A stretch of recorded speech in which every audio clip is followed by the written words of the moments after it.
Semper Fi, everyone. I'm your host, United States Marine Corps veteran and living historian, Recon Jack.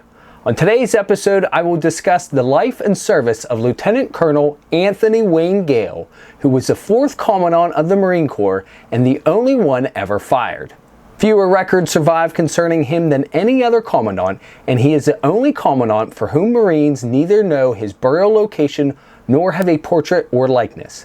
Some parts of the life and legend of Marine Lieutenant Colonel Anthony Wayne Gale are a mystery. His date of birth is in dispute, and it is variously reported to be in 1761 or on 17 September 1782 in Dublin, Ireland. He was commissioned as a 2nd lieutenant on 26 July 1798.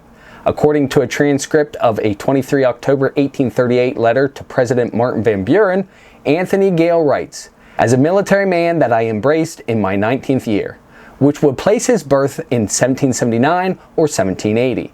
Born in Ireland to Anthony Gale and Anne Delaney, young Gale declared his intent to become a U.S. citizen on 15 June 1798, and he completed the naturalization process on 27 November 1801. Ireland property records involving his mother Anne Delaney suggest Gale was born in Queens County. Gale married Catherine Swope on 4 January 1800 in Cumberland County, Pennsylvania.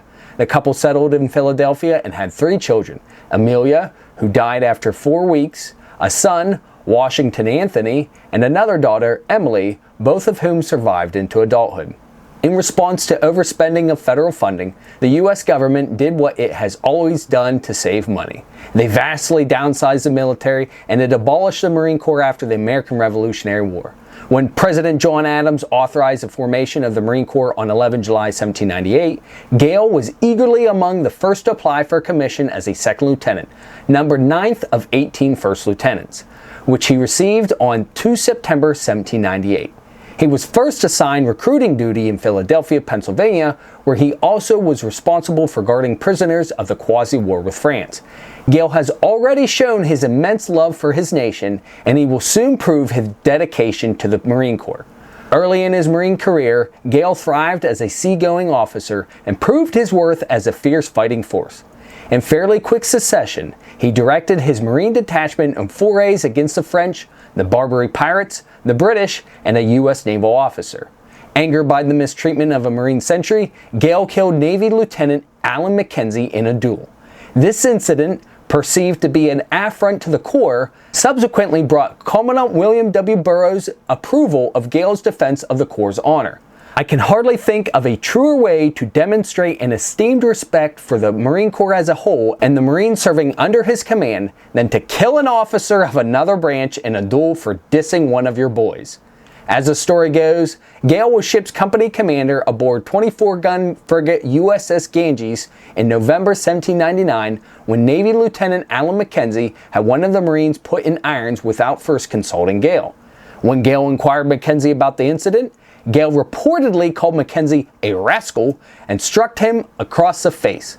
Apparently, calling another man a rascal was the equivalent of publicly emasculating him in today's world. The hapless Navy officer accepted a duel, thus sealing his fate. The rest of the story is related in correspondence by Commandant Lieutenant Colonel Burroughs. The captain took no notice of the business, and Gale got no satisfaction on the cruise. The moment he arrived, he called McKenzie out and shot him. Afterwards, politeness was restored. I can see how not too many men would act out of order after seeing a Marine officer shoot and kill a naval officer in a duel. McKenzie died of his wounds, and Gale forwarded a report to Commandant William Ward Burroughs. In a letter to another Marine officer, Burroughs went to say, "It is hoped that this may be a lesson to the Navy officers to treat the Marines, as well as their officers, with more respect." True to his character as a fighting officer and leader of Marines, later in his military career, Gale took an active and gallant part during the siege of Fort McHenry in the War of 1812. Unfortunately, increasing rank brought other difficulties not resolved so directly. In 1815, while commanding at Philadelphia, Gale fell out with Commandant Franklin Wharton over construction of barracks. Wharton had been accused of overspending on the project, and he in turn charged Gale with building extravagant officers' quarters. Gale asserted that he had been given no specific plans and that Wharton had known what was being done. A court of inquiry cleared Gale, but he was banished to a less desirable post in New Orleans, where he allegedly nursed a feeling of persecution and began to drink heavily. In regards to many of the Marines I knew, drinking, even in a manner that some might call an excess, is considerably common and acceptable among some of the best Marines, enlisted and officers alike. Shortly after this, Commandant Wharton was again called to account to Congress.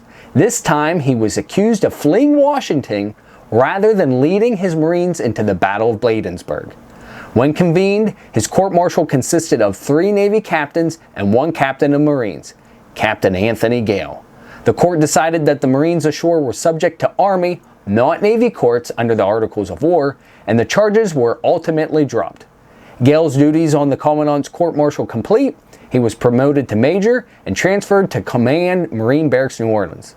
Soon afterwards, a letter to the Secretary of the Navy reported that Navy officers had frequently seen Major Gale intoxicated at New Orleans and that his associates were of such a description and his habits of such a nature as to prevent the respectable officers of that station from having any social or friendly intercourse with him.